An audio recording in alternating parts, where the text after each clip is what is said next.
Buatlah jasa, wahai saudara, hidupmu biar memberi guna. Kamu yang mati, jasa tak fana, asalkan buahnya elok sempurna. Assalamualaikum warahmatullahi wabarakatuh. Sejambak kasih, seharum kasturi, buah hadirin yang dihormati, salam resensi, salam kehidupan dan salam sejahtera. Mawar di taman mekar nan indah, indah warnanya bagaikan bara. Terukir senyuman pembuka kalimah, dengan izin dimulakan bicara. Saya Nur Imam Maisara binti Muhammad Afendi dari Sekolah Kebahasaan Semenyih. Suka saya di sini untuk membuat resensi sebuah buku yang sangat menarik dan penuh dengan nilai-nilai agama, malah ada nilai-nilai sosial kemasyarakatan melalui kisah yang ada dalam Al-Quran. Buku bertajuk 30 Kisah Pengembaraan Si Bujang Berisi Tuan Puteri adalah hasil daripada penulisan Harlis Kurniawan.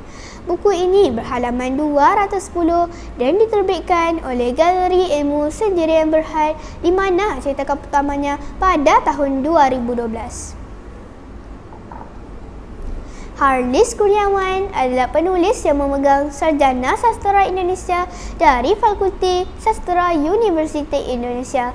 Setelah lulus pengajian pada tahun 1997, beliau bekerja di beberapa buah syarikat. Oleh kerana merasa tidak sesuai bekerja di pejabat, beliau memutuskan untuk menjadi karyawan bebas. Beliau pernah menjadi editor bebas di beberapa buah syarikat penerbitan umum, penerbitan Islam dan pernah bekerja di media massa dengan jabatan pembantu redaksi bahasa di Harian Umum dan di redaksi Tabloid Star News pada tahun 2002 hingga 2006. Kini, beliau bekerja sebagai editor di Gemah Insani Press Jakarta. Kebanyakan karya beliau menggunakan kaedah penceritaan melalui tauladan dan Al-Quran yang memaparkan suatu peristiwa. Beliau percaya bahawa kisah-kisah yang ada dalam Al-Quran mempunyai pengaruh yang kuat dalam diri dan jiwa bagi menggerakkan perasaan pembacanya. Tambahan pula, latar belakang penulis dan bidang sastera memeriahkan lagi jalan cerita sekaligus mengangkat sastera bahasa Melayu di seluruh persada antarabangsa. Apa yang menarik lagi tentang karya ini? Karya ini membawa kita lebih mengenali watak, keindahan tata bahasa dan sasteranya yang disampaikan melalui suatu peristiwa. Kandungan buku ini disusun dan ditulis kepada 30 tajuk-tajuk kecil di mana setiap tajuk mempunyai kesinambungannya. Pembaca seolah-olah mengikut serta dalam pengembaraan watak utama, si bujang dalam meneruskan hasratnya untuk merisik Puteri Melaka. Latar masa yang digunakan dalam buku ini ialah pada zaman Kesultanan Melayu Melaka. Oleh itu, watak-watak dalam buku ini seperti Sultan, orang Inggeris dan golongan bangsawan digunakan sepanjang penceritaan. Oh ya, apa yang menarik lagi tentang buku ini adalah gabungan sisi etika Islam dengan gabungan sisi dengan ringkas cerita teladan di samping berfungsi sebagai pengenalan unsur sastera kepada murid-murid. Buku ini turut dihiasi dengan perdebatan mengenai hal ehwal agama antara si bujang dengan golongan bangsawan dan pembesar yang mampu disangkal dengan menggunakan hikmah serta kebijaksanaannya. Nasihat dan pengajaran diselitkan pada akhir perenggas setiap 30 kisah, maka pembaca tidak perlu menunggu hingga ke halaman akhir buku.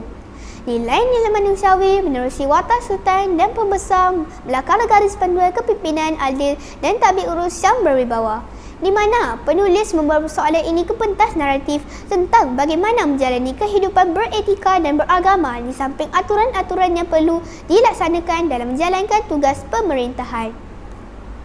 Watak si bujang pula bukan sahaja dilihat sebagai orang yang penuh ilmu pengetahuan, tetapi mampu bersikap rasional setiap kali pendapatnya tidak sehaluan dengan masyarakat setempat.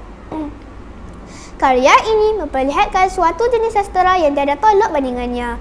Dialog yang dipaparkan walaupun ringkas tapi penuh nilai kesopanan berbahasa.